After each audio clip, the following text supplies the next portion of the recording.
अच्छा, स्टार्ट करते हैं। Optimising your website for rich results. Rich results का पता है क्या होते हैं? अभी जब रिच रिजल्ट्स की बात आ रही है तो एक कॉमन रिजल्ट्स पेजेस होते हैं। जब गूगल पर हम कुछ चीज़ टाइप करते हैं SERP में, एक हमारे पास रिच रिजल्ट्स आते हैं। रिच रिजल्ट से पहले SERP वो क्या होता है? Search engine result page are Google's response to a user search query. और SERP में क्या क्या चीज़ें होती हैं? Organic result, paid ads, feature snippet, knowledge graph और रिच रिजल्ट। नॉलेज ग्राफ देखे हुए हैं आपने? देखे हुए होंगे लेकिन आपको उनके नाम का नहीं पता होगा। ऑर्गेनिक रिजल्ट्स, ऑर्गेनिक रिजल्ट्स वो रिजल्ट होते हैं जो SEO ड्रिवन रिजल्ट्स होते हैं, जिनको प्रॉपरली SEO ऑप्टिमाइज करके बनाया जाता है।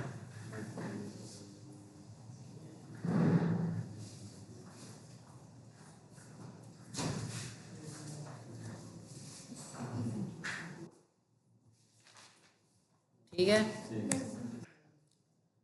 The majority of SERP includes some type of rich result. Less than 5% of search result have no SERP feature at all. इससे क्या मतलब है? आगे चल के समझ आएगी। देखिए यहाँ पर take a look at these two SERP side by side. यहाँ पर दो सर्च इंजन रिजल्ट पेजेस हैं, एक यहाँ पर आ रहा है और दूसरा ये वाला, ठीक है, हाईलाइटेड जो नहीं है। अभी इसमें देखो कीवर्ड कौन सा टाइप किया गया? SERP जो इवॉल्व हुए हैं वो किस तरह से हो रहे हैं? सर्च क्वेरी के लिहाज से। यहाँ पर लिखा iPhone 12, तो उसमें जो ये चीज़ आ रही है इसे कहते हैं हम नॉलेज ग्राफ। ठीक है, तो यहाँ पर साथ में हमने सेम कीवर्ड की थोड़ी सी वेरिएशन लिखी है, कंपैरिजन ऑफ iPhone 12 मॉडल्स। तो उसमें SERP में वो नॉलेज ग्राफ भी गया और यहाँ पर जो बाकी की डिटेल्स आ रही थी वो भी चेंज होगी। और यहाँ पर देखें कि पेड एड्स चले हुए हैं ऊपर और इधर सारा ऑर्गेनिक आ रहा है। इसकी रीज़न क्या होती है? इसका जो इंटेंट है वो जस्ट इंफॉर्मेशनल है इस कीवर्ड का, उसका इंटेंट कमर्शियल इंटेंट है। और जब एड्स रन किए जाते हैं वो कमर्शियल इंटेंट वाले कीवर्ड्स के ऊपर किए जाते हैं। इंफॉर्मेशनल इंटेंट के ऊपर some time different combination of intent भी हो जाता है। जब आप कीवर्ड रिसर्च टूल की स्टडी करेंगे, या जब मैंने आपको एक दिन पेड टूल की हेल्प से बताया था, तो वहाँ पर एक पूरा का पूरा सेक्शन बना हुआ था इंटेंट का। तो उसमें एक तो था सेपरेट इंटेंट आ रहे थे कीवर्ड के, जैसे अभी ये iPhone 12 लिखा हुआ है, ये कीवर्ड है या क्वेरी कह सकते हैं हम इसे। इसको हम एक सिंपल क्वेरी भी कह सकते हैं। और इस क्वेरी का जो इंटेंट है वो कौन सा है? कमर्शियल इंटेंट, पॉसिबिलिटी है। और ये किस तरह का कीवर्ड है आप बताओ?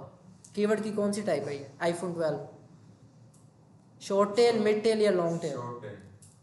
शॉर्ट और शॉर्ट टेल कह सकते हैं। ठीक है, और इस पर जो कंपटीशन है वो हाई होगा या लो होगा? ठीक है, सही समझ आ रही है आप सबको? अभी रिच रिजल्ट्स की definition: visually enhanced search result that provide supplemental information to the title, URL and meta description of a web page. एक तो कॉमन SERP है जैसे ये आ रहा है, और दूसरी जो यहाँ पर रिच रिजल्ट में विजुअली इन्हांसमेंट जो हो रही है, आपके SERP जो इवोल्यूशन हो रही है, वो SERP के कौन से रिजल्ट आएंगे? Rich results. और रिच रिजल्ट्स के लिए ऑप्टिमाइजेशन के लिए जो टेक्निक्स SEO में की जाती हैं वो आपको आज इसी स्लाइड में सारी की सारी क्लियर हो जाएगी। ये लिख लिया आपने?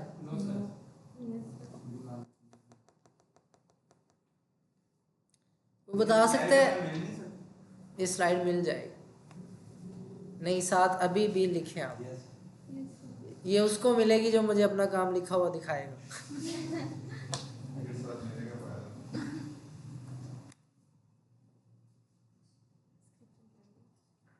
अच्छा, common rich results to optimise for include, उसमें क्या होते हैं? इमेजेस पैक्स होते हैं, लोकल पैक्स, रिव्यूज़, रेसिपी और साइट लिंक्स। इनकी कुछ समझ आ रही है? जब आप एग्जाम्पल्स को देखेंगे देन आपको सारा क्लियर होगा।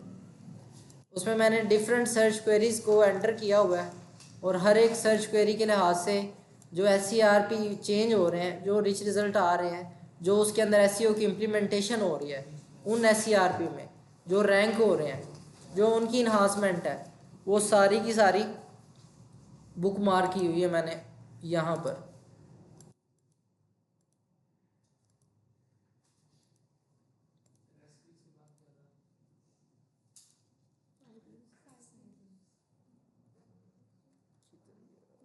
ये साइट लिंक्स देखो, इमेजेस पैक किस तरह से होते हैं। गूगल पर टाइप किया नाइकी शूज़ और वहाँ पर टॉप के अंदर इस क्वेरी के इंटेंट के रेलिवेंट कुछ आपको भी इस तरह की टाइप्स डेफिनेटली मिली होंगी देखने को। कभी-कभी पहले पिक्चर्स ऊपर हाँ, तो वो क्वेरी के लिहाज से चेंज होता है। अभी कोई पर्सन नाइकी शूज़ टाइप कर रहा है तो वो डॉक्यूमेंट तो नहीं पढ़ने आएगा या वो PDF रीड करने नहीं आएगा, उसको डायरेक्टली इमेजेस चाहिए होंगी। तो उसके लिए इस कीवर्ड के ऊपर कौन सा रिच रिजल्ट इम्प्लीमेंट हुआ है, इमेजेस पैक। और then image optimisation. Images pack के लिए क्या ऐसी बेस्ट प्रैक्टिसेस हैं कि जो SCRP उस कीवर्ड के लिए इमेजेस पैक शो कर रहा है, तो जो आपका रिजल्ट है, आपका जो वेब पेज है, वो इमेजेस पैक के सेक्शन में आए, उसके लिए आपको इमेज ऑप्टिमाइजेशन आनी चाहिए और इमेज ऑप्टिमाइजेशन का पता होना चाहिए। और ये रिच रिजल्ट की इम्प्लीमेंटेशन, इमेज ऑप्टिमाइजेशन, ये सारी टेक्निकल SEO का हिस्सा है। ठीक है, इमेज ऑप्टिमाइजेशन के लिए क्या करना है, आपने एक descriptive file name and detailed all text. साथ में आपको मैं बता भी देता हूँ कि आपने जो इमेज की डिस्क्रिप्शन है और जो उसका ऑल टेक्स्ट है वो आपने किस तरह से किसी साइट के अंदर इम्प्लीमेंट करना होता है और वो कैसे शो होता है। यहाँ पर एक एग्जांपल आपको एक इमेज की बता देता हूँ। लाइक मैंने योगा फॉर स्ट्रेस रिलीफ लिखा तो यहाँ पर भी एक इमेजेस पैक का सेक्शन आ रहा है। तो यहाँ पर लेट से अगर मैं इस इमेज को ओपन करता हूँ,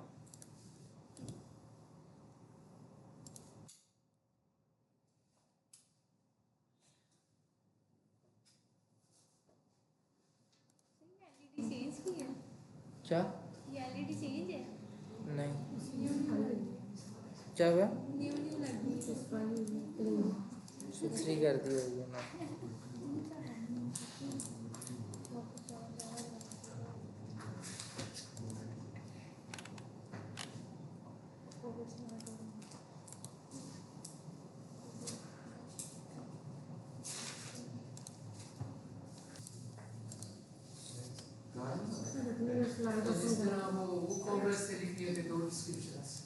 वो कॉमर्स से तो आप अपनी प्रोडक्ट डिस्क्रिप्शन लिखते हैं, हाँ, लेकिन जो इमेज ऑप्टिमाइजेशन है ये आप विदाउट वो कॉमर्स भी कर सकते हैं।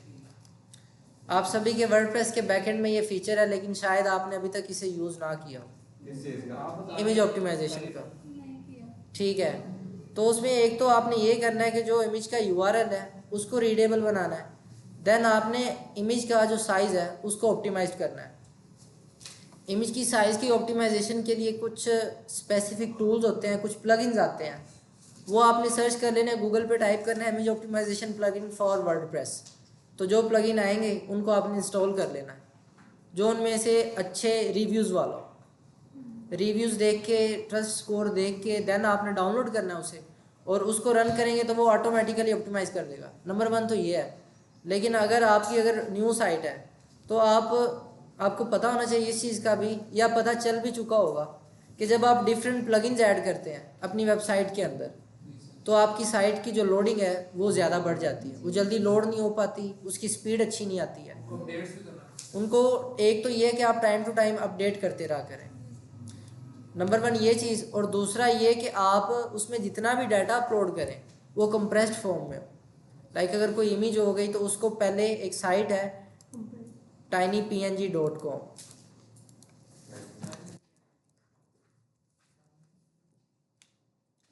TinyPNG या टाइनी कह लो, ये देखो। तो यहाँ पर आप जिस इमेज को भी अपलोड करेंगे क्वालिटी लूज के बगैर वो इमेज क्या हो जाएगी, कंप्रेस हो जाएगी और ऑप्टिमाइज्ड हो जाएगी। और आपको पता होना चाहिए कि जिस वेब पेज के ऊपर जितनी ज़्यादा इमेजेस होंगी उसका पेज लोड टाइम उतना ज़्यादा बढ़ जाता है। यहाँ पर आपने जस्ट आकर अपनी इमेज को ड्रॉप करना है और उसका देखिएगा कि यहाँ पर कितना कंप्रेस्ड फॉर्म में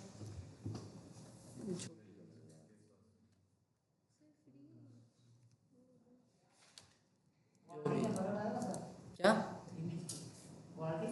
ज़रा भी नहीं आता, जस्ट उसका साइज रिड्यूस होता है। लाइक अगर आपको इस चीज़ का पता होना चाहिए, आप अपने मोबाइल से कभी वीडियो भी बनाए अपने ओरिजिनल कैमरा से, वो 1-2 GB की सम टाइम हो जाती है, 2-3 मिनट की वीडियो, तो उसको कहीं पे अपलोड करो, यूट्यूब पे लेट से करो, वो एक बंदा 1 GB डाटा आपकी 1 मिनट की वीडियो के लिए क्यों यूटिलाइज करेगा? कॉमन सेंस ही बात है। तो उसमें क्या करना होता है कि आपने अपनी उस वीडियो को भी, ये सरकाशी बताएंगे कि वो वीडियो को किस तरह से कंप्रेस करना है, और ये वीडियो एडिटिंग का सेक्शन है। तो कंटेंट मार्केटिंग अगर आप सीख रहे हैं तो उसमें वीडियो एडिटिंग का भी बड़ा एक अहम किरदार है, और वो भी आपको कैश प्रोवाइड करेगा। तो वीडियो एडिटिंग की भी जो क्लास हो रही होती है उसको भी आप अटेंड किया करें, वो हो रही है। तो हम कैसे अटेंड करें? सर इमेज कंप्रेशन में पोर्ट्रेट्स और वो लैंडस्केपिंग का फर्क पड़ता है कोई नहीं? उसमें एक तो ये है ना कि आपने जो उसका साइज़ है वो सेम रखो, अगर सेम नहीं आ रहा तो जो रिलेटेबल है वो कर दो, कोई मसला नहीं। फिर एक टाइटल का एट्रीब्यूट आता है, मैंने आपको कहा था कि एक टाइटल टैग होता है, मेटा डिस्क्रिप्शन होता है, और वो आपकी ब्लॉग पोस्ट के अंदर जितने भी एलिमेंट्स आ रहे होते हैं उनका होता है। तो अगर मैं आपको यहाँ पर दिखाऊं तो ये आर्टिकल ओपन हुआ, ये तो आर्टिकल है ही नहीं पूरा, एक डायरेक्टरी साइट ओपन होगी। डायरेक्टरी क्या होता है आप बताओ? डायरेक्टरी में क्या चीज़ सबमिशन होती है, किस चीज़ की? पहली स्लाइड में लिखा हुआ था,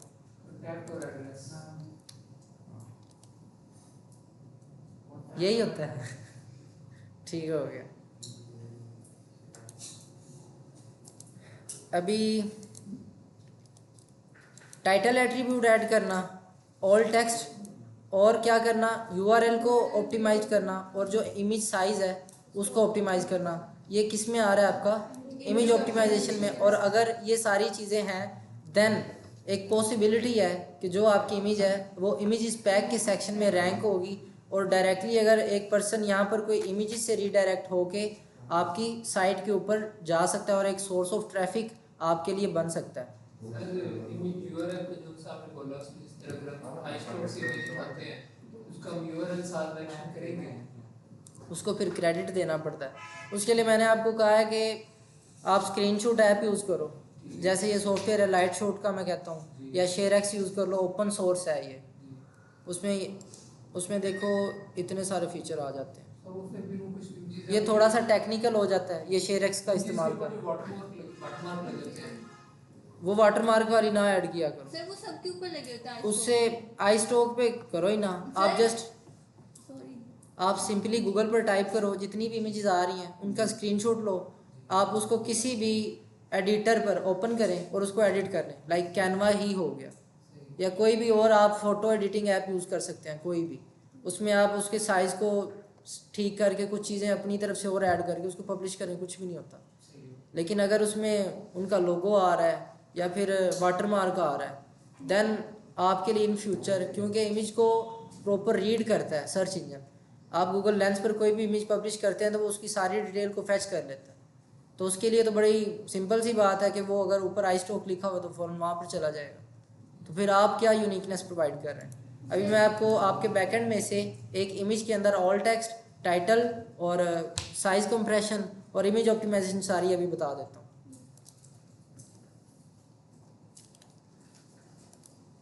सर समटाइम ऐसा होता है हमें कोई picture for example I stock पे वो अच्छी लग रही है, अब वो गूगल पे वो नहीं मिल रही और हमें वही चाहिए, तो फिर हम क्या कमांड दे दो ना चैट जीपीटी को। नहीं वो फिर भी वैसे नहीं क्या, दोबारा बोलना। क्या करना है, अब बैक एंड कॉपी पेस्ट कर लेता हूँ।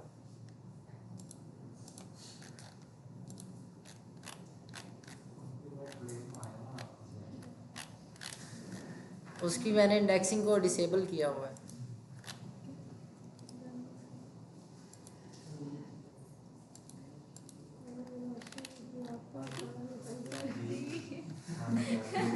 Alfredo pasta.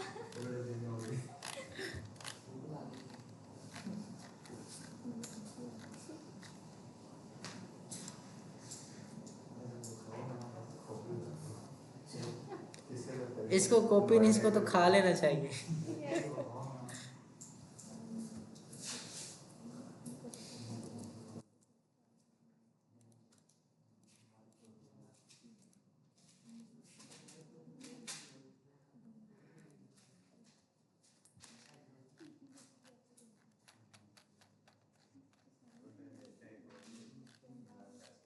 अभी इसमें जब मैंने कॉपी पेस्ट किया है तो वो सारा कुछ यहाँ से ही फैच हो गया, तो ये इमेज आ गई।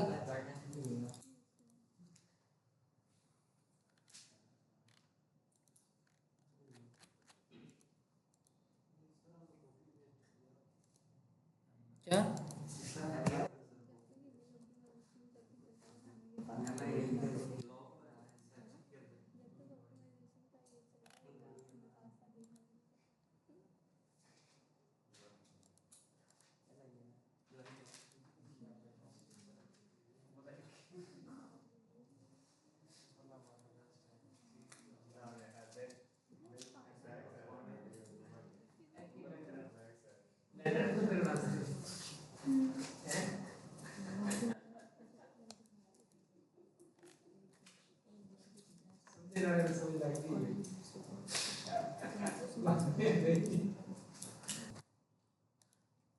अभी पहले आपने क्या स्टेप करना है कि पहले जो इमेज है उसको ले लेना है। जो भी देखो आपकी साइट, जब आप किसी क्लाइंट की साइट पर वर्किंग कर रहे होते हो तो वो एक तो आपको बल्क में कह सकता है कि जितनी भी इमेज है उनको कंप्रेस कर दें। अगर प्लगइन की हेल्प से लेट से अगर 5000 इमेजेस हैं तो वो उनको आप किसी भी इमेजेस कंप्रेशन सॉफ्टवेयर में डाल के एट अ टाइम कर सकते हो और फिर उनको मैनुअली ऐड करना होता है।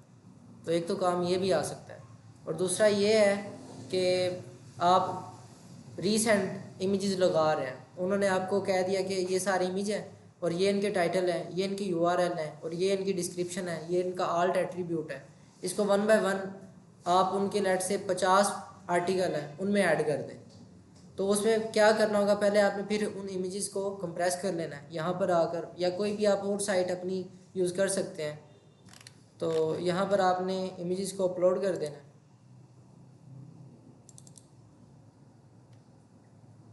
तो यहाँ पर जस्ट अ मिनट का आ रहा है, 50% हो गई हमारी। तो यहाँ पर वो कंप्रेस्ड फॉर्म में इमेज आ जाएगी और देन इसको यहाँ से डाउनलोड कर लेना है। जिप फाइल में आ रहा है, हमने करनी है एक ही डाउनलोड। तो इसको स्टार्ट करते हैं। तो ये इमेज आ गई है इसमें। इसकी क्वालिटी रिड्यूस नहीं हुई है ज़रा सी भी, लेकिन लोड ये इंस्टेंट हो जाएगी, इंस्टेंटली लोड हो जाएगी। हैवीली इमेज नहीं आई है, जो उसकी पहले जो साइज़ था उससे ये 80% कंप्रेस हो चुकी है। तो उसके लिए आपने यहाँ पर अपलोड करना है इसको। तो अभी यहाँ पर देखो, कोई भी इमेज आप अपलोड करते हैं तो फिर एक सेक्शन आता है, उसमें लिखा हुआ है अल्टरनेटिव टेक्स्ट। मैं बताता हूँ, एक होता है ऑल टेक्स्ट और दूसरा उसकी यहाँ पर आ रही होती है इमेज की डिस्क्रिप्शन, उसका यूआरएल और बाकी सारी चीज़ें। तो जब इमेज अपलोड की जा रही होती है, देन अपलोडिंग के टाइम उसका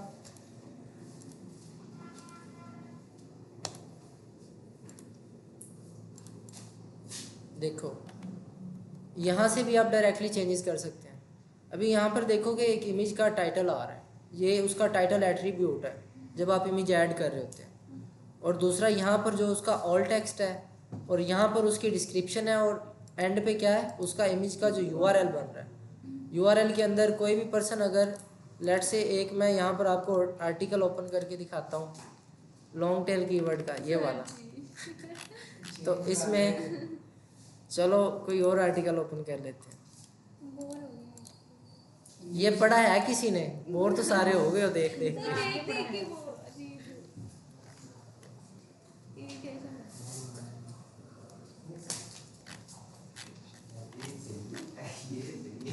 क्या हुआ? लाल करेंगे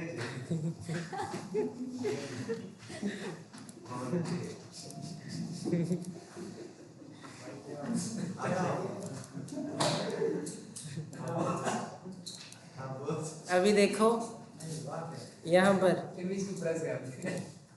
ये जो स्टार्टिंग में एक इमेज आ रही है, इसको हम करते हैं इंस्पेक्ट।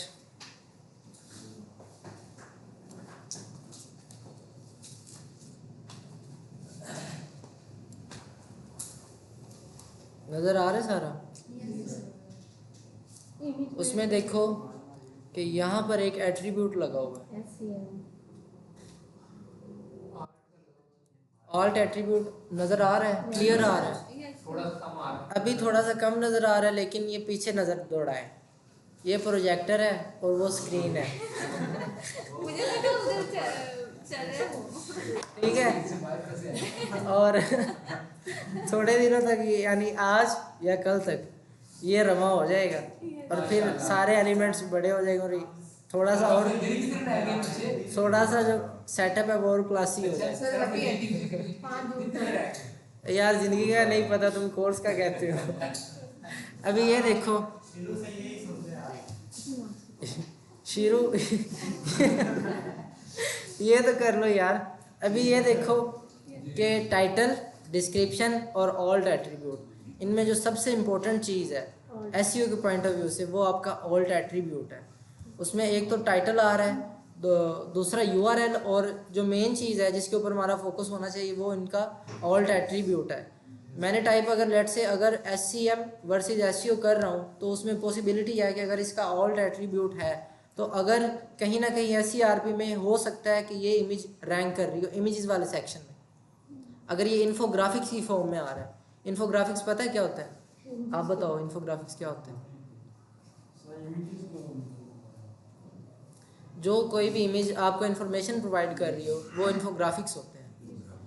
तो उसमें ये देखो कि अगर इन्फोग्राफिक्स है और इन्फोग्राफिक्स में एसईओ और एसईएम की डेफिनेशन आ रही है और साथ में आपका ऑल्ट एट्रीब्यूट भी लगा हुआ है, उसकी डिस्क्रिप्शन भी लगी हुई है, उसका टाइटल भी लगा है और यूआरएल भी ऑप्टिमाइज्ड और रीडेबल है, तो फिर क्या चांसेस हैं? ज़्यादा चांसेस हैं कि आपकी जो साइट है वो या तो इमेजेस सेक्शन में आ जाएगी, या अगर उसका जो इंटेंट है वो इमेज को ज़्यादा प्रमोट कर रहा है उस कीवर्ड का, देन आपकी ये इमेज पैक्स के सेक्शन में भी रैंक हो सकती है। अभी इसकी समझ आई?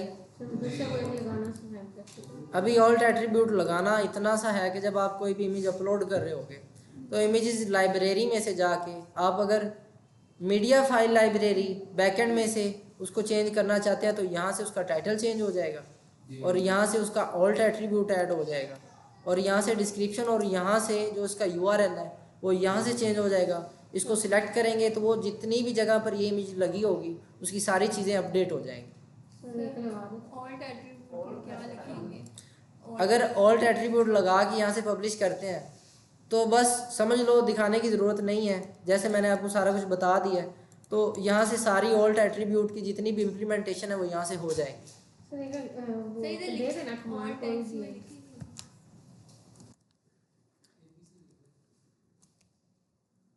अभी ऑल्ट एट्रीब्यूट में भी कुछ चीज़ें आपने ख्याल रखनी होती हैं। इमेज ऑप्टिमाइजेशन एक थोड़ा डिटेल टॉपिक है, तो उसमें बेसिकली लिखना क्या होता है? ऑल्ट एट्रीब्यूट में आपने एक तो ये है कि टाइटल में आपने उस इमेज के इंटेंट का ख्याल रखते हुए उसके रेलिवेंट टाइटल लिखना है, और दूसरा ऑल्ट एट्रीब्यूट में जो आपका कीवर्ड बन रहा है आप उसका कोई कीवर्ड वहाँ पर इम्प्लीमेंट कर सकते हैं। लाइक आप एक आर्टिकल को पब्लिश करने के लिए मल्टीपल उसकी वेरिएशन बनाते हैं। एक प्राइमरी कीवर्ड होता है और बाकी जितने भी होते हैं वो सेकेंडरी कीवर्ड होते हैं। और बाज़ लोग ऐसी भी, शायद आपके ज़हन में भी अभी ऐसा आ रहा हो कि हमने एक आर्टिकल के लिए एक प्राइमरी कीवर्ड रखा है। लेट से आप जो चीज़, जिसने सिलो स्ट्रक्चर की स्टडी की है उसको इस चीज़ की ज़्यादा अच्छे से समझ होगी कि अगर उसकी साइट का निश जो है वो हम एग्जांपल ले लेते हैं एसईओ का है। एसईओ का निश समझ लो कि आप सब ने काम करना शुरू कर दिया उसमें आपने एक कैटेगरी बना ली ऑन पेज की, दूसरी ऑफ पेज की और तीसरी टेक्निकल की। और ऑन पेज में आप बता रहे हैं कंटेंट राइटिंग का, और कंटेंट राइटिंग पर आप लिख रहे हैं जी अभी ब्लॉग पोस्ट, उसमें आप लेट से 3 इमेजेस ऐड करना चाह रहे हैं।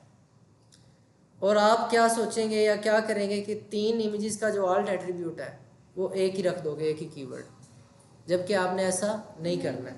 सम टाइम ये भी कॉन्फ्लिक्ट आ जाता है, फिर जब सेम चीज़ें आ रही हों तो देन जो सर्च इंजन है उसको उस इमेज का इंटेंट नहीं समझ आ रहा होता, क्योंकि सर्च इंजन के लिए जो ऑल्ट एट्रीब्यूट है वो टाइटल से ज़्यादा ज़रूरी है। सर्च इंजन आपकी इमेज की जो रीड करता है वो एक तो डायरेक्टली विजुअल से उसको समझ लेगा, दूसरा वो इमेज को इंस्पेक्शन करेगा, इमेज को क्रॉल करेगा और देन जो उसका जो टाइटल है उसमें से ऑल्ट एट्रीब्यूट निकाल के उसको रैंक करेगा। अंडरस्टैंड? अभी समझ आ गई होगी होपफुली आप सबको। सर यूआरएल कैसे तो क्रिएट फिर होता सर है? हम एक यूआरएल की ऑप्टिमाइजेशन ऐसे करनी है ना कि यहाँ पर उसका जो ऑल्ट एट्रीब्यूट है या ऑल्ट टेक्स्ट, इसको अल्टरनेटिव टेक्स्ट भी कहते हैं, ये आ जाएगा। कैप्शन लिखने की ज़रूरत नहीं है, डिस्क्रिप्शन आप ये भी मैंडेटरी नहीं होती है, लेकिन अगर impact डालती है। अच्छा इम्पैक्ट डालती है। और ये सारी चीज़ें आपने लॉजिक के साथ करनी होती हैं। हर इमेजेस का जैसे इन्होंने तो ये एक बहुत बड़ी साइट है सर्च इंजन जर्नल, ये एसईओ में सर्च इंजन के साथ साथ ये चलती आ रही है। मतलब आज से इसकी अगर डोमेन एज चेक करें, आपको पता है कि साइट की एज भी चेक हो जाती है। आपने शुरू में बताया था स्टार्ट में। आज आपको मैं बता देता हूँ उसकी डिटेल। आज इसकी बर्थडे है। 25 अभी ये देखें कि एक एक्सटेंशन है, 22 हमारे हैं। ये मैं आपको ये चीज़ भी बताता हूँ कि ये एक डिफरेंट क्रोम एक्सटेंशन है। कुछ मैं आपको क्रोम एक्सटेंशन बताऊँगा जो आपको आपके एसईओ में हेल्प करेंगे, और उनमें एक एक्सटेंशन एक तो है सिमिलर वेब, दूसरा है डोमेन एज चेकर। फ़िलहाल आज के टॉपिक के लिए ये 2 एक्सटेंशन को लिखें। जो सिमिलर वेब है या सिमिलर साइट, इससे आपको साइट के जो ट्रैफिक के स्टैट है वो देखने को मिलते हैं। आप नहीं लिख रहे? चलो ठीक है। ट्रैफिक कहते हैं। हाँ, ये आपको ट्रैफिक के जितने भी स्टैटिस्टिक हैं कि इस साइट के ऊपर ट्रैफिक कितनी आ रही वो बताता है। क्या लिखना है? हाँ, सिमिलर वेब क्रोम एक्सटेंशन। अभी इसकी ट्रैफिक देखो कितनी है, दूसरी डोमेन डोमेन नेम। तकरीबन 8,90,000 मंथली ट्रैफिक है इस साइट की। और ये जस्ट किसके ऊपर पब्लिश कर रही है? एसईओ और एसईएम। डिजिटल मार्केटिंग के ऊपर। यहाँ पर देखें बाकी सारी चीज़ें भी आ रही हैं, paid media, content, social, digital library, webinars, more में सारा कुछ ही आ रहा है। E books, resources, advertise company, और जो इनके सोशल लिंक्स हैं वो भी लगे होते हैं। और जिसने देखा है वो वेब डिज़ाइनिंग को या किया है तो मुझे को बता सकता है कि अगर मैं इसके ऊपर होवर कर रहा हूँ, होवर करने का पता है? उसके ऊपर जब मैं कर्सर लेके जा रहा हूँ तो ये मैंने होवर किया ऐसे, और जो ये मेन्यू ओपन हो रहा है इस मेन्यू को हम क्या कहते हैं? कोई अपना हैंड रेज करे, बोले ना, बताएं ये क्या है? Sir drop down menu. नहीं, ड्रॉप डाउन मेन्यू। ये क्या है? और कोई? सर ये होवर कर रहा है, बीच में मैं आपको बताता हूँ 2 टिक लगा के वो होवर करेंगे उसके अंदर, वो उसके अंदर और कोई? सर जो मेन्यू ओपन होगा उसको ड्रॉप डाउन मेन्यू नहीं बोलेंगे। ड्रॉप डाउन में साइड पे एरो आता है। ड्रॉप डाउन में हमेशा एरो आ रहा होता है और इसको हम कहते हैं मेगा मेन्यू। Mega menu. ठीक है, जो आपका पूरा पेज ले रहा होता है उसको हम कौन सा मेन्यू कहते हैं? Mega menu. जो सिंपल मेन्यू होता है वो कभी भी पूरा पेज नहीं कवर करता। तो इमेज ऑप्टिमाइजेशन की, और अभी डोमेन, एक सिमिलर वेब और दूसरी थी डोमेन एज चेकर। इसको आपने अपने ब्राउज़र में इंस्टॉल कर लेना है। तो उसको कुछ लेट से अगर अकाउंट्स क्रिएशन भी मांग रहा होता है तो 1 टाइम होगा, तो जहाँ जहाँ भी आप अपना अकाउंट लगाएंगे तो ये सारी एक्सटेंशन सिंक हो जाएंगी। ये चीज़ का आपको पता है। अगर लेट से मैं अगर यहाँ पर लॉग आउट करता हूँ तो मुझे हर जगह इन सारी एक्सटेंशन को डाउनलोड करने की ज़रूरत नहीं है। तो अभी ये साइट की डोमेन एज क्या है? ये साइट की एज है। कोई बोले हाथ खड़ा करे। डोमेन की एज है। अगर इनकी डोमेन के अंदर हल्का सा भी चेंज आ जाता है तो इनकी जितनी भी सारी की सारी मेहनत है वो क्या हो जाएगी, वेस्ट। ज़ाया और बेकार। से पूछिए ये। हाँ, और क्या कहते हैं इसे, इसकी समझ आ गई डोमेन एज की। और डोमेन की अथॉरिटी कैसे होती है, 4 चीज़ें थी उसमें, छोड़ो लंबे चक्कर। तीन थे। अभी लगा था पीछे से। वो talks about the road, cited the road and link. उसके बाद लोकल पैक्स आ रहे होते हैं, इमेजेस पैक और लोकल पैक्स।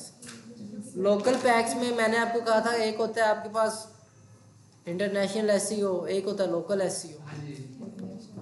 एक ट्रेडिशनल एसईओ होता है, एक कंटेंट एसईओ होता है, काफ़ी सारी टाइप्स होते हैं। Traditionally बताया था geographical- ऑन पेज एसईओ होता है, ऑफ पेज एसईओ होता है। हमने फिलहाल तीन पढ़े। ये काफ़ी सारी टाइप्स हैं, ये टाइम टू टाइम आपके सामने आती चली जाएंगी। Value का cover हो रही है। आपने उनको सुन के घबराना नहीं है, जो चीज़ें बताई जा रही हैं आपने उसको उस कैटेगरी में लिख लेना है। अच्छा, हाँ, यूआरएल क्या, यूआरएल ऑप्टिमाइज कैसे करना है? कैसे क्रिएट होता है, कैसे सही लोग। इमेज यूआरएल क्रिएशन के लिए ये है, जस्ट इतनी सी बात है कि यहाँ पर अगर यूआरएल बना हुआ है तो उसको आप ऑप्टिमाइज कर लें। आप चाहते हैं कि इस यूआरएल में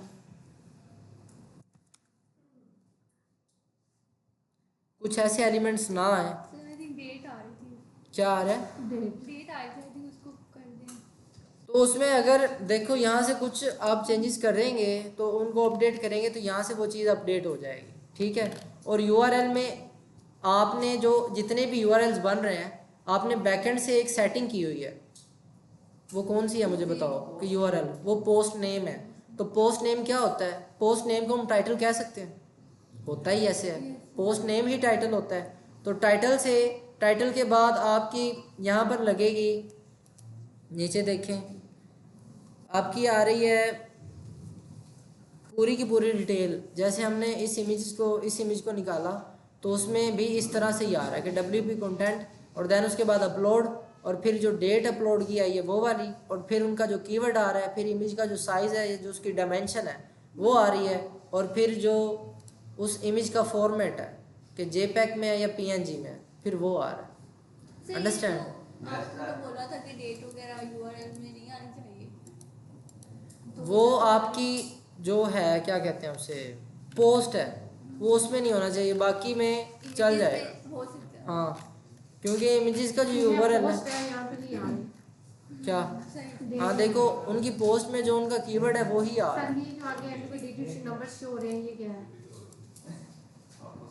सीरियल नंबर। ये क्या हुआ है, कोई बात है? अच्छा, मुझे भी बता दें। अच्छा, एक लोकल पैक्स है, लोकल पैक्स में वो चीज़ें आ जाती हैं जो आपके लोकल एसईओ के लिए ऑप्टिमाइज होती हैं। उसमें आपने एक क्वेरी टाइप की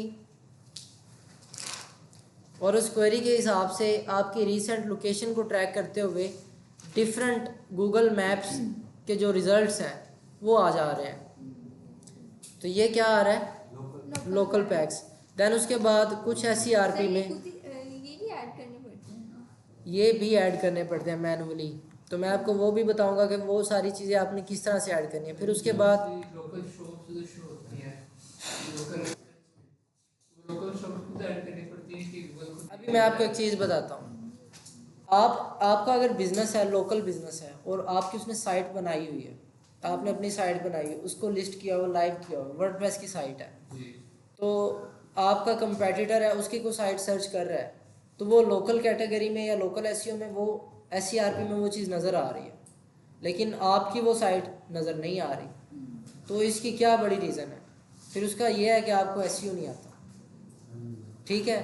तो SEO, उसका लोकल SEO किस तरह से होता है, उसके लिए आपको जो डायरेक्टरीज वाली साइट है या गूगल माई बिज़नेस प्रोफाइल बनवा के उसके ऊपर अपनी जितनी भी बिज़नेस डिटेल्स हैं उन सबको लिखना होता है। गूगल माई बिज़नेस लिख लें, अकाउंट बनाना है। उसके ऊपर जाके ये अकाउंट बनाना होता है। और अगर एक ये भी होता है कि आपसे पहले भी हो सकता है आपके नाम का किसी ने अकाउंट बनाया हो। आपका अगर एक बिज़नेस चल रहा है तो आपके आने से पहले किसी ने अगर ये काम कर दिया वो तो वहाँ से क्या कहते हैं फ्रॉड कर रहा है। फिर आप उसको क्लेम भी कर सकते हैं कि नहीं ये बंदा झूठा है मैं सच्चा हूँ। ठीक है, उसके लिए आपको अपने लॉगिन क्रीडेंशियल्स गूगल वालों को प्रोवाइड करने पड़ेंगे, फिर वेरीफाई करके उस बंदे पे पेनल्टी लग जाती है और आपके पास उस चीज़ की अथॉरिटी आ जाती है। इतना मसला नहीं है। फिर उसके बाद रिच रिजल्ट्स में क्या चीज़ आ रही है, रेसिपीज आ रही हैं। Chocolate chips cookies, best chocolate chips cookies recipe ever, सही आज आप ये खाने वो। पीने की चीजें तो इसके अलावा भी कुछ फिर उसके बाद साइट लिंक्स आ रहे हैं, साइट देन उसके बाद optimising your website for rich result can help improving CTR। अभी ये कैसे, मुझे क्यों बता सकता है CTR कैसे तो improve जितना होगा? अट्रैक्टिव और जितना हमारा यूनिक रिजल्ट होगा, हमारा रिच रिजल्ट होगा, उतना ही अगला व्यूअर जो सर्वर अट्रैक्ट होगा। और आपने बोला था लिंक से भी सीटीआर इंक्रीज होता है। लिंक से भी CTR इंक्रीज होता है। अभी मैं आपको डिफरेंट SERP दिखाता हूँ।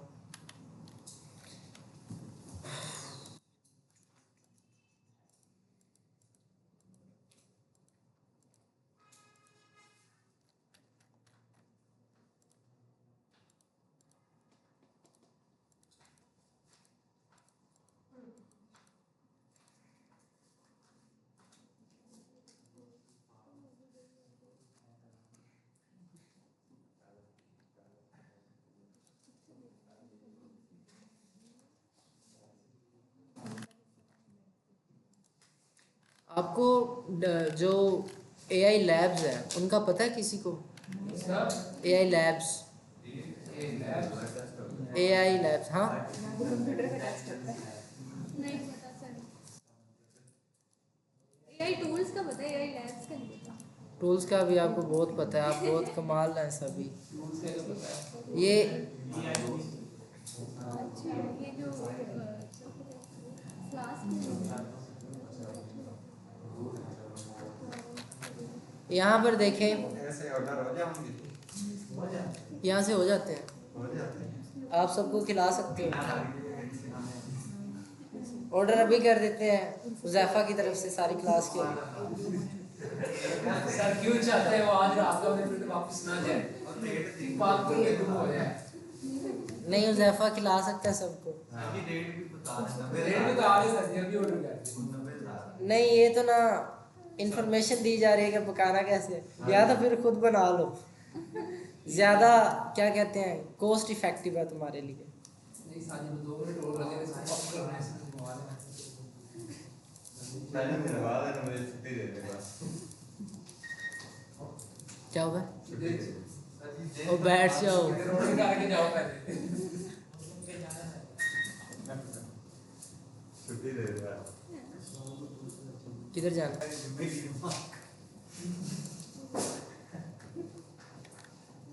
अच्छा, अभी ये देखें कि सबसे पहले कौन सा आ रहा है हमारे पास। सबसे पहले आ रहा है 90,000 का लैपटॉप। ये चीज़ नहीं, सबसे पहले हमारे पास आ रहा है फीचर स्निपेट। ठीक है, ये कौन सा है? रिच रिजल्ट्स की एक टाइप है। उसमें एक तो होता है कॉमन सेट ऑफ लिंक्स आ रहे होते हैं आपके पास, और फीचर स्निपेट किस तरह से आपके SERP में आते हैं ये एक अलहदा सी स्टोरी है। और उसके लिए ऑप्टिमाइजेशन के लिए आपको क्वेश्चन आंसर फॉर्मेट के अंदर सारा, अगर आपको फीचर स्निपेट की डिटेल इन्फॉर्मेशन चाहिए तो वो आप उसके लिए जो गूगल की ऑफिशियल डॉक्यूमेंटेशन है उनको रीड कर सकते हैं। और वो आपने कैसे रीड करनी गूगल है, सर्च सेंटर पे जाके उसके लिए आपने कोई भी कीवर्ड टाइप कर लेना है जिसके ऊपर फीचर स्निपेट आ रहा हो, तो उसमें आपने यहाँ पर देखो क्या लिखा हुआ है, अबाउट फीचर्स। यहाँ पर लिखा हुआ है अबाउट फीचर स्निपेट्स। आपने इसके ऊपर क्लिक करना है और डॉक्यूमेंटेशन आएगी कोई 20 सफ़ों की, वो पढ़ लेना। सर ये कोई स्पेसिफिक कीवर्ड होता है जिसपे फीचर स्निपेट शो होता है, वो हमें ये कैसे पता चलेगा कि अब हम कौन सा सर्च करें? हो सकता है जिसके ऊपर आज फीचर स्निपेट आ रहा हो कल ना आए, ये उसके ट्रैफिक पे डिपेंड कर रहा है। और ये भी हो सकता है कि अगर एक कीवर्ड के लिए आपके पास फीचर स्निपेट आ रहा है और दूसरा बंदा टाइप करे अपने मोबाइल पे, तो वहाँ पर उसको फीचर स्निपेट ना देखने को मिले। ऐसा क्यों सर? सर ऐसा क्या? यूजर इंटेंट वो डिपेंड करता है उसके सर्च इंजन की जो पर्सनलाइज्ड सेटिंग्स है उसके ऊपर। लाइक मैंने आपको एग्जांपल्स दी थी लजानिया की। आप सब बोर तो नहीं हो रहे? नो सर, मजा आ रहा है। अच्छा, आगे देखें। फीचर स्निपेट हो गया, और ये फीचर स्निपेट की ऑफिशियल डॉक्यूमेंट 20 सफ़े नहीं है, जस्ट 5 मिनट का रीड सेशन लगेगा और उसमें आपको काफ़ी सारी इन्फॉर्मेशन आ जाएगी। फीचर स्निपेट में आप अगर डेंजरस कंटेंट डाल रहे हैं, कौन सी deceptive practices, harassing content, hateful content, manipulative media और बाकी सारी चीज़ें अगर पब्लिश कर रहे हैं, देन आप फीचर स्निपेट में फीचर नहीं होंगे। ठीक है, और ये क्या लगा हुआ है, कोई बता सकता है ये क्या चीज़ है? Sliding effect. ये कोई बताए मुझे। ये तो मुझे तो लग रहा है रियल सी है। ये जीफ है जो आप व्हाट्सएप पे सेंड करते हैं, ओके। ये वो लगे हुए हैं। कोई जो स्टिकर सेंड करते हैं। अच्छा, आगे देखो, उसमें मैंने टाइप किया है चिकन अल्फ्रेडो पास्ता रेसिपी, तो उसमें जितने भी यहाँ पर मेजॉरिटी आ रही हैं SCRP के अंदर, उनमें ये चीज़ विजुअली इन्हांसमेंट है। तो अगर ये सारी चीज़ें कहाँ से ली गई हैं, इस एक साइट में से, इस एक वेब पेज में से। थोड़ा रैंप कर मैंने नाश्ता नहीं किया। तो आगे देखना है आपने कि ये सारी चीज़ें कैसे ऐड हो रही हैं। फिर उसके बाद लोकल सर्चिज़ के पॉइंट ऑफ व्यू से मैंने लिखा book Hilton hotel online. Hilton में अभी हिल्टन तो जाने से रहा, ठीक है, लेकिन इस जगह के ऊपर देखो एक चीज़ के सबसे पहले कौन सा रिज़ल्ट आ रहा है, स्पॉन्सर्ड रिज़ल्ट। Booking.com और स्पॉन्सर्ड रिज़ल्ट कितने अच्छे फॉर्मेट में आ रहा है कि वो स्पॉन्सर्ड रिज़ल्ट जितना भी है वो 100% कवर कर रहा है आपके SCRP को। और यही चीज़ होती है आपके रिच रिज़ल्ट्स का फ़ायदा। रिच रिज़ल्ट CTR इस तरह से भी इंक्रीज़ कर देते हैं कि वो अगर एक बंदा, देखो यहाँ से आप इस चीज़ को समझो, एक है कि ये रिज़ल्ट आ रहा है, इसमें क्या है कि कोई पर्सन टाइप कर रहा है, उसको 1 2 3 साइट देखने को मिलेंगी विदाउट रिच रिज़ल्ट, और एक उसने टाइप किया, उसको उसी की पूरी साइट का फीचर स्निपेट या रिच रिज़ल्ट फॉर्मेट में उसे रिज़ल्ट देखने को मिल रहा है, तो वो स्क्रॉल क्यों ही करेगा। वो 0 क्लिक सर्चिज़ पर यहाँ पर ही जो उसको इन्फॉर्मेशन चाहिए, जो उसकी रेलिवेंट है, वो रीड करेगा और वो इसी साइट को क्लिक करके आगे चला जाएगा। और ये चीज़ थी जो CTR को इंक्रीज़ करती है। अभी हम कहाँ पर थे, हिल्टन होटल के ऊपर, तो देखो उसने 100% SCRP को कवर किया हुआ है। देन उसके बाद आपकी ऑर्गेनिक रिज़ल्ट या SEO ऑप्टिमाइज्ड रिज़ल्ट्स आ रहे हैं। एक तो ये होगी रिच रिज़ल्ट की एग्जांपल। फिर उसके बाद मिशन इम्पॉसिबल, ये मैंने एक चीज़ टाइप की, एक कीवर्ड टाइप किया और उसमें एक चीज़ ये कवर की जा रही है।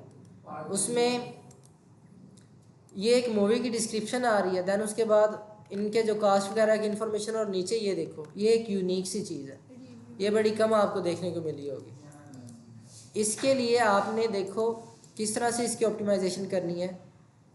आपने इसमें रिव्यूज़ वाले स्निपेट्स डालने हैं।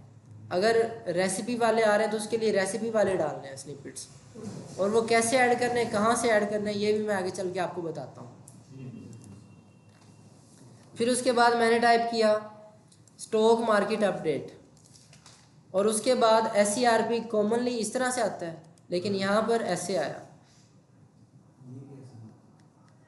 ये एक यूनिक रिज़ल्ट है, यूनिक SCRP है। ये SCRP की इवॉल्व फॉर्म है। अगर आपने गूगल सर्च सेंट्रल की डॉक्यूमेंटेशन को रीड किया होता तो आज आपका ये सवाल या ये हैरत ना होती, और आप मुझे कह रहे होते कि हाँ ये तो हमें पता है। उसके बाद AI लैब ओवरव्यू आ रहा है।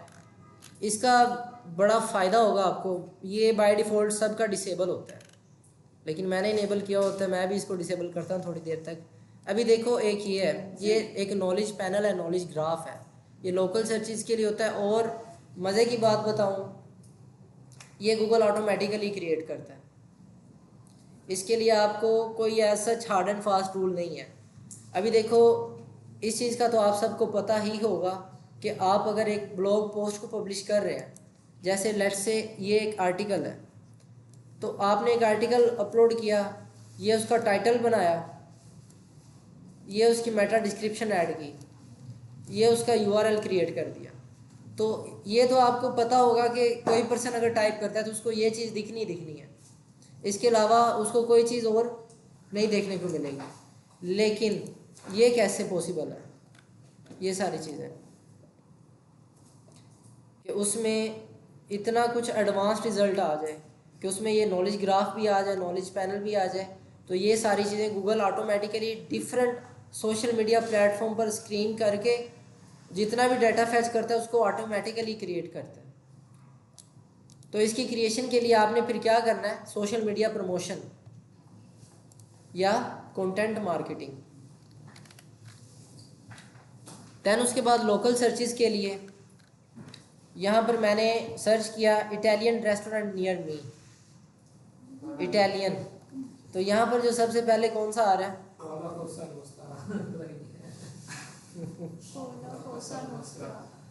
तो यहाँ पर एक चीज़ के लॉजिक को समझो आप सब। यहाँ पर इतनी सारी साइट्स आ रही हैं। सबसे पहले tripadvisor.com और उसमें उकाड़ा रेस्टोरेंट, ये हमारे लिए फ़ख्र की बात है उकाड़ा रैंक हो रहा है, ठीक है। लेकिन इस बात को छोड़ो, जोमेटो इंडिया का आ रहा है इधर यहाँ पर, कि पाकिस्तान में भी है, जोमेटो इंडिया में ही है। तो देखो कि यहाँ पर जो रैंक हो रही है साइट, इसका कहीं यहाँ पर जिक्र है? नहीं, उस तरफ नहीं है। जो साइट इस नॉलेज ग्राफ में, क्योंकि ये रिज़ल्ट बहुत कम देखने को इस तरह से मिलते हैं, तो पॉसिबिलिटी यही होती है कि जो चीज़ यूनिक हो उसको बंदा लाजमी क्लिक करता है कि इसको देखेंगे क्या है, ठीक है।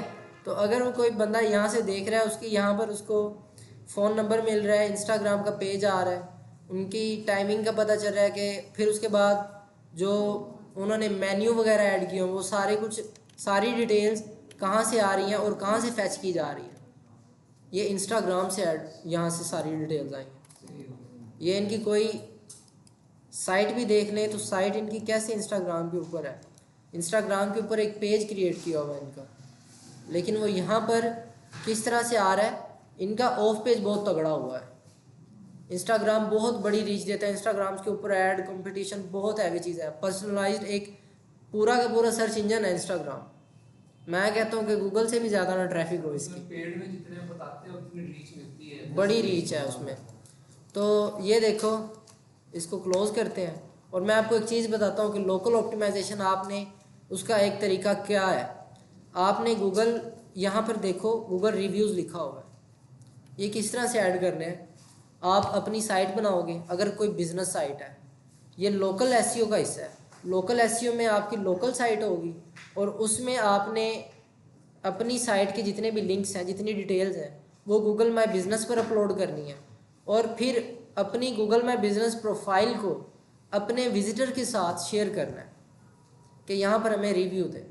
तो जितने रिव्यू ज़्यादा ऐड होते चले जाएंगे, उतनी ही पॉसिबिलिटी क्या होगी कि वो इस पैनल में आ जाए आपकी साइट। अगर कोई पर्सन आपकी साइट को सर्च करता है तो फिर चांसेस है कि वो आपको इस तरह से यूनिक रिज़ल्ट, लोकल सर्चेज और विद मैप आए। अभी यहाँ पर उनका मैप भी आ रहा है और ये कहाँ से दिया हुआ उन्होंने? जिस बिज़नेस साइट के ऊपर उन्होंने अपने इसको लिस्ट किया होगा बिज़नेस को।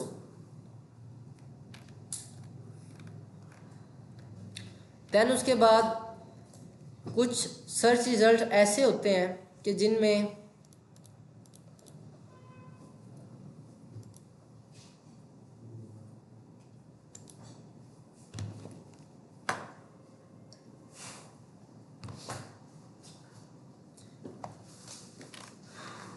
डायरेक्टली कोई चीज़ टाइप करने के बाद आपको वीडियोस देखने को मिलती हैं, तो फिर उनका इंटेंट कौन सा होगा या उनकी जो फॉर्मेट कौन सा होगा? फिर आपको उसके ऊपर आर्टिकल क्रिएट करना चाहिए, क्योंकि गूगल रीच ही अगर वीडियो को दे रहा है, फिर आर्टिकल तो क्या होंगे? इग्नोर कर देंगे। लोग ट्यूटोरियल्स वो देखेंगे, डेफिनेटली। तो आपने इन सारी चीज़ों की भी रिसर्च कर लेनी है, आंखें बंद करके टूल्स के ऊपर रिलाय नहीं करना। टूल्स अगर कह रहे हैं कि इसकी कीवर्ड डेंसिटी सारा कुछ ओके की रिपोर्ट है, आप अभी चाहेंगे आर्टिकल क्रिएट करने बैठ जाओ, और जब सारी मेहनत हो जाए आपकी, एक आर्टिकल क्रिएट अगर एआई टूल की हेल्प से भी करें, तो आप अगर कहते हैं कि आप एक प्रॉम्प्ट दें और आर्टिकल पूरा बन जाए तो क्या बात है। लेकिन अगर एक प्रोफेशनल बंदा भी 1.5 से 2 घंटे में एक आर्टिकल एआई टूल की हेल्प से राइट करता है, ये तो एक प्रोसीजर होता है आर्टिकल क्रिएशन का, राइटिंग का। तो मैं कह रहा हूँ कि आपने ये चीज़ सारी कर ली है, और देन उसके बाद आपको पता चले, आप टाइप करें कीवर्ड और उसमें वीडियोस आ जाए और इमेजेस आ जाए, आप कहें क्या? और हमने ब्लॉग्स बनाए हो। आप फिर क्या कहेंगे? ओए होए ये क्या किया? उसके लिए आपको सारी रिसर्च पहले कर लेनी चाहिए। क्या? गूगल डिलीट कर देंगे।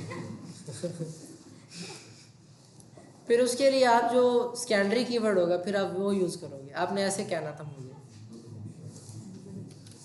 देन उसके बाद एक ये एडवांस फॉर्म भी है, मैंने टाइप किया मॉडर्न किचन डिज़ाइन, तो उसमें क्या हुआ कि डायरेक्टली जो रैंक होके आ रही हैं चीज़ें वो इमेजेस आ रही हैं और 100% स्क्रीन को कवर कर रही हैं, और मोबाइल में भी ये चीज़ ऐसे ही होती है।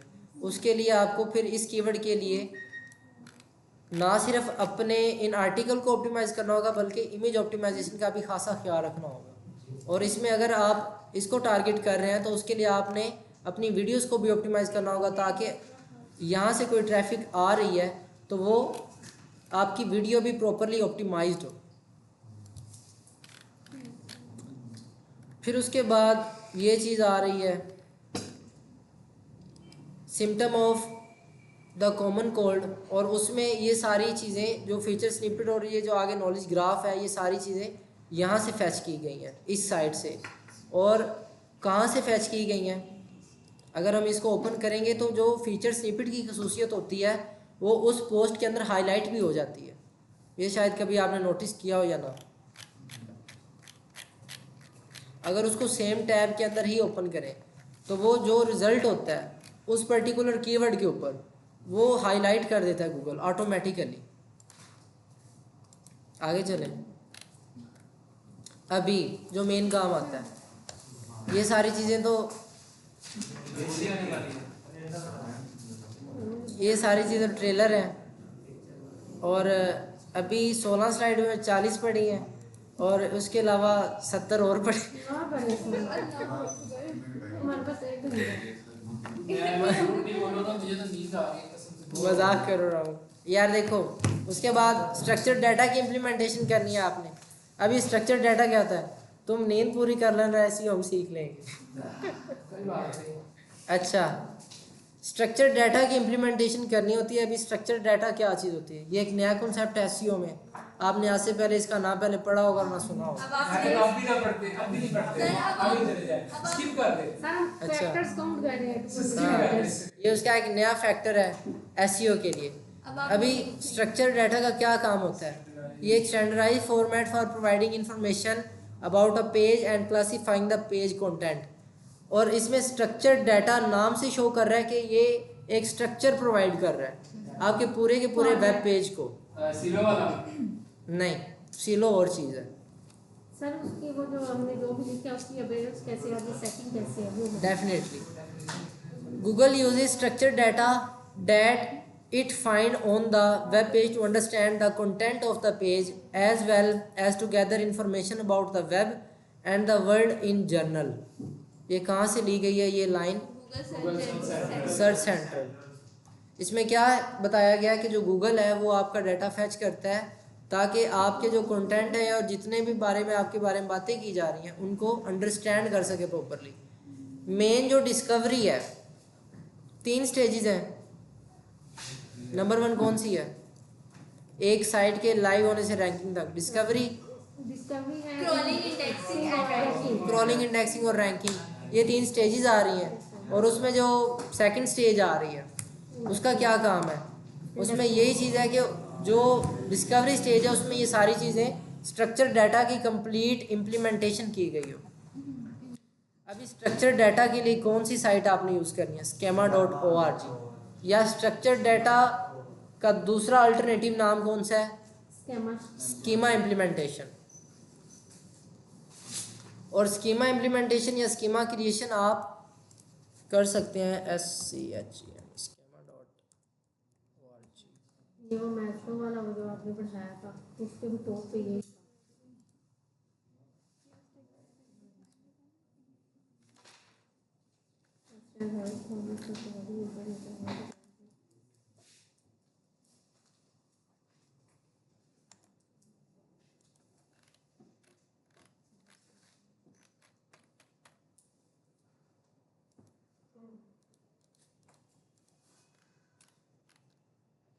और जो schema.org के ऊपर ये जो स्ट्रक्चर डाटा होता है ये किस फॉर्मेट में होता है, JSON-LD के अंदर। JSON-LD क्या है, JSON-LD is a script that can be placed within a web page to communicate structured data to search engine, ताकि ये ज़्यादा आपके जो कंटेंट है उसको सर्च इंजन के लिए रिलेटेबल बना सके।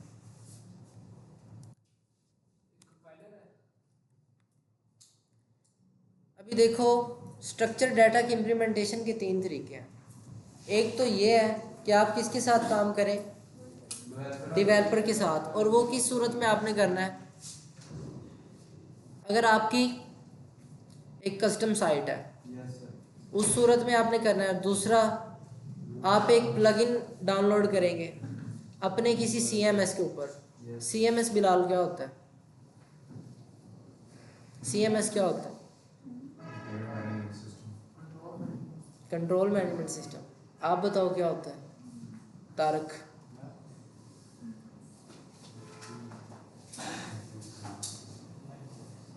नहीं पता,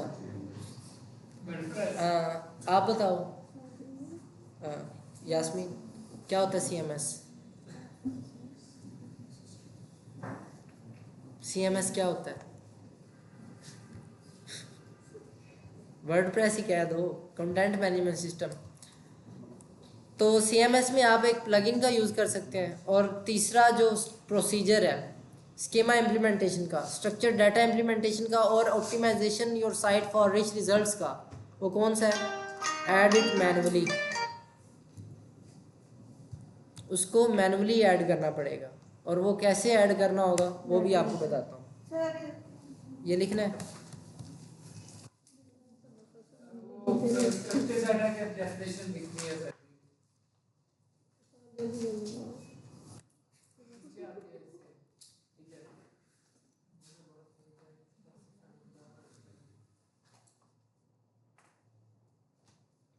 कल आपने 9 बजे इधर हो सारे, ठीक है।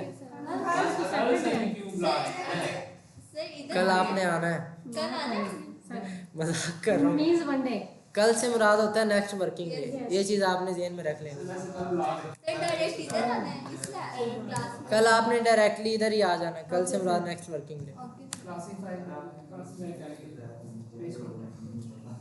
अच्छा, फिर उसके बाद स्ट्रक्चर डाटा के 3 स्टेप्स समझ आ गए। तो इनकी थोड़ी सी डिटेल करते हैं कि उसमें आपने आपकी पूरी की पूरी साइट का जो हेड होता है उसमें इसकी इम्प्लीमेंटेशन करनी है। अभी मैं आपको लाइव एग्जांपल्स के साथ बता दूं कि अभी स्कीमा की इम्प्लीमेंटेशन के लिए, उनकी क्रिएशन के लिए, फिर उनकी इंस्पेक्शन के लिए जो सारा काम है वो थोड़ा सा है टेक्निकल, लेकिन इजी है। एक दफ़ा के लिए आपको होगा, लेकिन लेक्चर दोबारा रीड करेंगे या स्लाइड को देखेंगे और ख़ुद लिखेंगे और बैठेंगे और जब खुद करेंगे इसकी प्रैक्टिस, तो आप कहेंगे कि वाह क्या बात है। सर हमारी वेबसाइट कैसे होगी ना, वो मैंने ही करना है, किसी एक को करेंगे ना। हमने तो काम को में बहुत सारा अंजाम दिए होंगे। उसमें मैं अगर आपका कर देता हूँ तो 6 महीनों में रैंक होगी। कोई मतलब क्योंकि आपकी साइट के ऊपर अभी सैंडबॉक्स इफेक्ट चल रहे हैं। Yes sandbox yes effect, sir pressure side. लेकिन वो सैंडबॉक्स इफेक्ट कैसे ब्रेक हो सकता है, अगर आप इन्फ्लुएंसर आउटरीच कर लेते हैं। कोई बंदा ऐसा हो जो फेमस पर्सनैलिटी हो, वो कहे कि आप ये साइट को विजिट करें, ये बड़ा कंटेंट हैवी ये पब्लिश इसके करती अपने है। फॉलोअर्स से। हाँ, ओके। तो उस सूरत में आपकी ट्रैफिक ही ट्रैफिक होगी। नहीं सर, ट्रैफिक से हट के अभी उससे सर पहले की चीजें रेस्ट्रिक्ट क्या हो गया है? सर, आपको मतलब सर हम ट्रैफिक ज़्यादा हो जाए और पेनल्टी लग जाए। साइड क्रैश हो जाए। हम किसी नहीं ऐसे क्रैश होगी। जो आपको पता होना चाहिए कि आपकी जितनी भी साइट जिस होस्ट के ऊपर लाइव की गई हैं वो 1 मिलियन तक की ट्रैफिक को बियर कर सकता है। ये एक थका हुआ होस्ट नहीं है। सारा वीडियो वालों से रब्ता करने से। ये व्यू वाले मेरे से रब्ता करें। सर हम किसी ऐसे बंदे से रब्ता नहीं कर सकते जिसकी साइट टॉप रैंक कर रही हो। नहीं, उससे क्या होगा? नहीं देखो, अपनी साइट में हमारी एसईओ आप किसी भी साइट का करते हो ना, साइट की साइट उसमें कभी भी चाहे कोई जितना भी प्रोफेशनल है, वो आज अगर उसने एसईओ पे काम करना स्टार्ट किया तो कल उसकी साइट रैंक नहीं होती है। ये एसईओ एक ऑनगोइंग प्रोसीजर है, ये आपको फर्स्ट स्लाइड में मैंने बताया था। सर वो डायरेक्टली इन कांटेक्ट तो नहीं है ना अपने व्यूअर्स के साथ, जो भी उसके कस्टमर हैं? हाँ, जब उसकी ऑफ पेज ऑप्टिमाइजेशन कर लेते हैं साइट के, पहले आपने सारा काम किया हुआ है, देन कह सकते हैं कि फिर काम होता है। और लिंक बिल्डिंग जो है ये एक बहुत क्या कहते हैं क्रक्स है ट्रैफिक के पॉइंट ऑफ व्यू से और सर्च इंजन ऑप्टिमाइजेशन के पॉइंट ऑफ व्यू से भी। और लिंक बिल्डिंग किस कैटेगरी में फॉलो करती है? नहीं, ऑफ पेज जाहिर सी बात है, ऑन पेज में तो आएगी नहीं, एक ही बच गया। अच्छा, अभी बात हो रही थी स्ट्रक्चर डाटा इम्प्लीमेंटेशन की। तो उसमें जब इस स्ट्रक्चर डाटा की क्रिएशन हो रही होती है तो ये एक स्ट्रक्चर डाटा की लैंग्वेज कौन सी है? JSON LD. और जब ये स्ट्रक्चर डाटा, अगर मैं आपको एग्जांपल दिखाऊं तो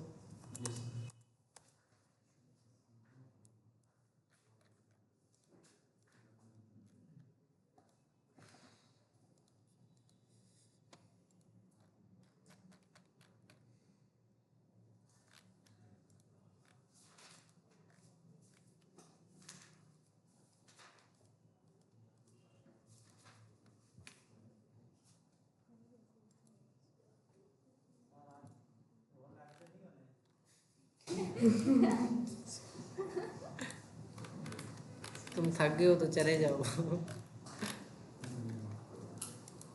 क्लास ना हो तब भी मसला हो जाए, तब भी मसला। नहीं सर, बात होगी।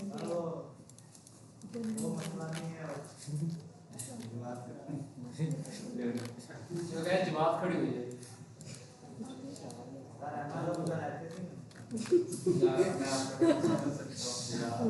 अमेज़न को भूल जाओ। हमने याद ही नहीं जितना किया उतना। अमेज़न जेफ बेजोस के और हमारे उनके साथ रिलेशन अच्छे नहीं है।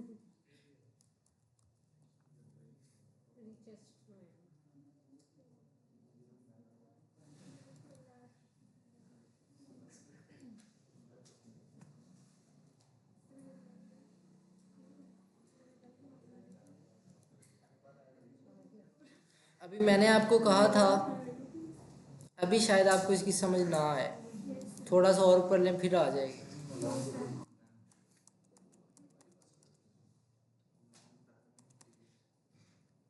अच्छा, क्या हुआ है? यहाँ पर देखें आप, in the head HTML of your web page add a script element set to JSON LD. जब आप स्ट्रक्चर डाटा की क्रिएशन कर रहे होते हैं तब आपके पास डिफरेंट लैंग्वेजेस आ रही होती हैं। क्या कर रहे हैं?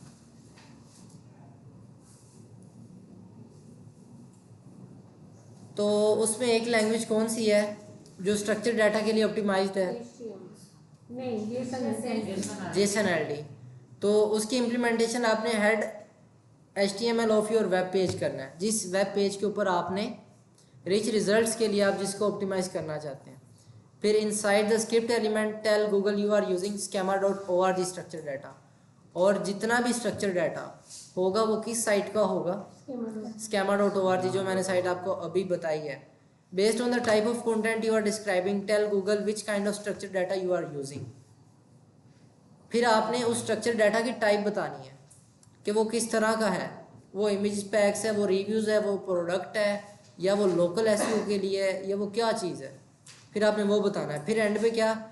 Add all the required and recommended properties to give Google the more information about the content being described. ये चीज़ होती है। एग्जाम्पल है स्कीमा मार्कअप की। उसमें देखो स्क्रिप्ट के ऊपर टाइप आ रहा है application/old JSON, और उसमें कंटेंट कौन सा है schema.org, और टाइप कौन सी है लोकल बिजनेस के लिए, जो लोकल SEO के लिए हमने जो साइट्स देखी थी ना, ये उसके लिए जो स्केमा लगा हुआ है। फिर उसके बाद नेम आ रहा है, जो ये प्रॉपर्टीज़ जो होती हैं जो इस साइड पे आ रही हैं, ये रिक्वायर्ड प्रॉपर्टीज़ हैं। इन प्रॉपर्टीज़ में आपने अपनी इन्फॉर्मेशन को पुट कर देना है, और फिर इस तरह का एक स्केमा का कोड आ जाएगा। उस कोड को आपने स्ट्रक्चर डाटा का एक प्लगइन करके उसमें इम्प्लीमेंट भी कर देना है। ये कल मैं आपको बताऊंगा कि आपने क्रिएशन किस तरह से करनी है, उसकी इम्प्लीमेंटेशन किस तरह से करनी है, ठीक है। और ये कोड इस तरह से देखने को मिलता है आपको स्केमा का। अगर आपने लाइव एग्जांपल देखना चाहते हैं कि लाइव किस तरह से इसको देखा जाता है और समझा जाता है, तो उसके लिए एक लाइव एग्जांपल है आपके सामने कि मैंने टाइप किया था चिकन अल्फ्रेडो पास्ता रेसिपी, और ये नंबर 1 पे साइट रैंक हुई। इसको मैंने ओपन किया और इसको मैंने इंस्पेक्शन पर क्लिक किया, ये आर्टिकल ओपन हुआ, और इस आर्टिकल के अंदर स्केमा की इम्प्लीमेंटेशन की हुई थी। तो मैंने Ctrl+U करके Ctrl+F किया, तो Ctrl+F करने के बाद स्केमा टाइप किया, और स्केमा कितने लगे हुए हैं इसमें 13 स्केमा। तो इससे एक चीज़ और भी क्लियर होती है कि स्केमा सिर्फ एक ही नहीं लगाया जा सकता, मल्टीपल स्केमास की इम्प्लीमेंटेशन की जा सकती है।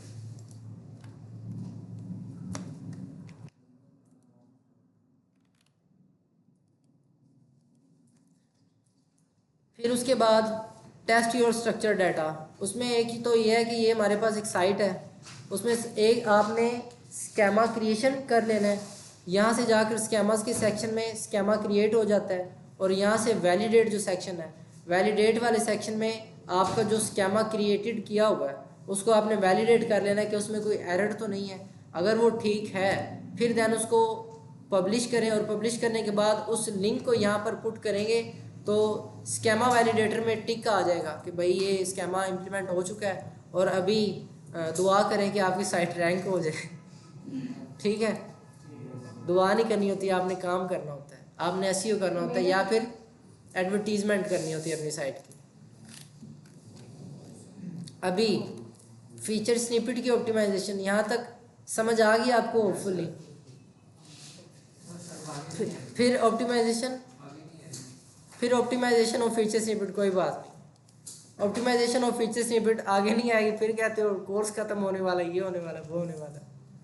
What is feature snippet? तो यहाँ से देखते हैं हम कि मैंने एक चीज़ यही चीज़ टाइप की है, व्हाट इज़ फीचर स्निपेट। तो उसके बाद ये जो सारी चीज़ें आई हैं, फीचर स्निपेट के बारे में एक ख़ास चीज़, आपका जो एक वहम है उसको दूर करते हैं छोटा सा। तो यहाँ पर देखो कि फीचर स्निपेट में अभी तक आपको यही लगता है कि ये जो साइट रैंक हो रही है, लाइक मैंने यहाँ पर सर्च किया हुआ था कुछ ये, तो उसमें फीचर स्निपेट में ये सारी चीज़ें आ रही हैं। ये एक कमर्शियल टाइप ऑफ इंटेंट का कीवर्ड है कि मैं यहाँ से कुछ परचेज़ कर सकता हूँ, कोई ट्रांजैक्शन क्रिएट कर सकता हूँ यहाँ से। तो यहाँ पर आपको यही लगता है कि नंबर 1 पे जो साइट आ रही है, ये सारा का सारा फीचर स्निपेट यहाँ से फैच किया गया। क्या हुआ है? 4 मोर रोज हैं, उसको ओपन कर लेते हैं।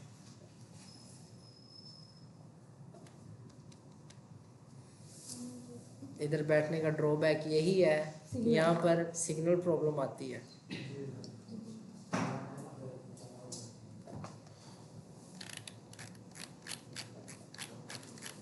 जो बाकी की रोज आ रही हैं उनको क्लिक किया तो वो साइट ओपन हो गई। ये ज़रूरी नहीं है, मैं यही चीज़ आपको बताने लगा था। अभी यहाँ पर देखें कि ये लिखा हुआ है feature snippet rank above the #1 spot. आगे देखें, this feature snippet was pulled from the #2 spot. ज़रूरी नहीं है कि हमेशा से ही जो भी फीचर स्निपेट हो वो आपको जो नंबर 1 पे साइट रैंक हो रही है वो वहाँ से फैच किया जाए। हो सकता है नंबर 2 स्पॉट के ऊपर जो इंफॉर्मेशन है वो ज़्यादा क्रेडिबल हो, वो ज़्यादा अथॉरिटेटिव हो, जिसकी वजह से वो साइट रैंक हो रही है। और अगर एक बार वो फीचर स्निपेट में आ जाता है तो अगर फीचर स्निपेट आपका वर्क कर रहा है यूज़र के लिए वैल्यूएबल है, देन ऐसे ही आपकी जो रैंकिंग है वो क्या होती है, इम्प्रूव होती है। These are the 3 reasons to care about feature snippet. They show up for lot of terms your target customer are searching for.